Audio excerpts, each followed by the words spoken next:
আজি আমালোক এই ভিডিঅ'টোত আলোচনা কৰিম ফাৰ্ষ্ট ইয়েৰত যিসমূহ ছাত্ৰ ছাত্ৰী আছিল তেওঁলোক কিন্তু আৰু এতিয়া যদি তোমালোকে ফাৰ্ষ্ট ইয়েৰ ধৰা তেনেহ'লে নহ'ব। ফাৰ্ষ্ট ইয়েৰত যিসমূহ ছাত্ৰ ছাত্ৰীৰ প্ৰজেক্ট জমা দিয়া নাই তেওঁলোকৰ কি হ'ব? তোমালোক বেছি দেৰি নকৰি ভিডিঅ'টো আৰম্ভ কৰি আছোঁ।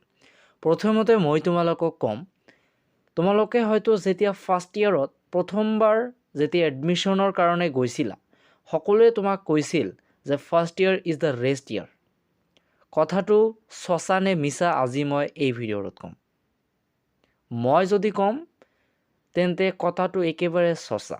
First year is the rest ইয়েৰে হয়।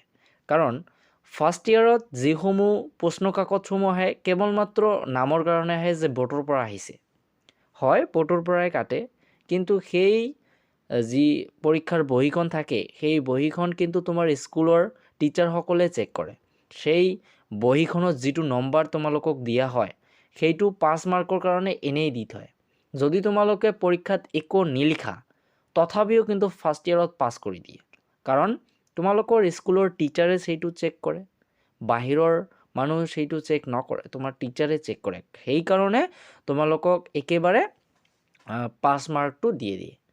গতিকে first year is the rest year এই কথাটো তাৎপৰ্য একেবাৰে সত্যতা, মানে সঁচা মানে সঁচাই। মানে অলপ পঢ়িব লাগে আৰু নপঢ়িলে তোমাৰ অভ্যাসৰ সলনি হ'ব, সেইকাৰণে অলপ পঢ়িব লাগে। এতিয়া আমালোকৰ প্ৰজেক্টৰ ক্ষেত্ৰত প্ৰজেক্টটো কি হয়?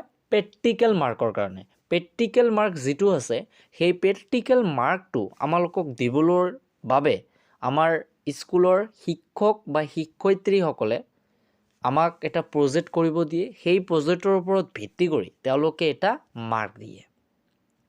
এইবাৰ তোমালোকক পলিটিকেল ছায়েন্সত, ইকনমিক্সত, জিঅ'গ্ৰাফিত হয়তো বহুতো প্ৰজেক্ট কৰিব দিছে।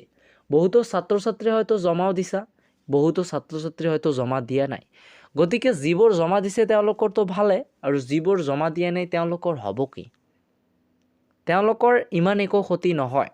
যদি কোনোবাই চিন্তিত হৈ আছে যে মই মোৰ প্ৰজেক্টটো জমা দিব নোৱাৰিলোঁ, মোৰ এই বছৰটো মোৰ ফাৰ্ষ্ট ইয়েৰত কটাব লাগিব নেকি?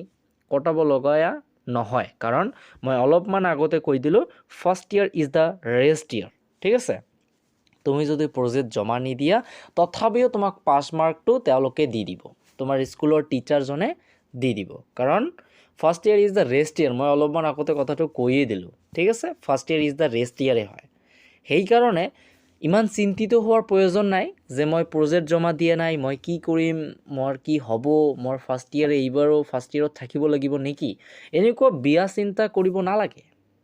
কাৰণ তুমি অলৰেডি ছেকেণ্ড ইয়েৰত উঠি গৈছা, এনেকুৱা ভাবা। ছেকেণ্ড ইয়েৰত উঠি গৈছা এনেকুৱা ভাবা, কাৰণ first year is the rest year. ঠিক আছে? তো ছাত্ৰ ছাত্ৰীসকলে যাতে চিন্তা নকৰে যে ফাৰ্ষ্ট ইয়েৰত যদি প্ৰজেক্ট জমা নিদিওঁ তেন্তে মোক ফেইল কৰি দিব নেকি? ফেইল কৰি নিদিয়ে, তোমাৰ 5 মাৰ্ক এনেতে থাকে। ফাৰ্ষ্ট ইয়েৰত যদি পৰীক্ষাৰ বহীখন তোমাৰ হাতত আহি তুমি যদি কিবা নিলিখো বা অলপ কিবা লিখি অহা তথাপিও কিন্তু 5 মাৰ্ক তোমালোকৰ থাকিবই। ঠিক আছে?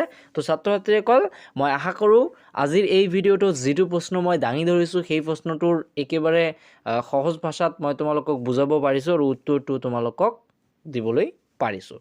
তো ছাত্ৰ ছাত্ৰীসকল, আজিৰ ভিডিঅ'টো মই ইয়াতে সমাপ্ত কৰিব বিচাৰিছোঁ।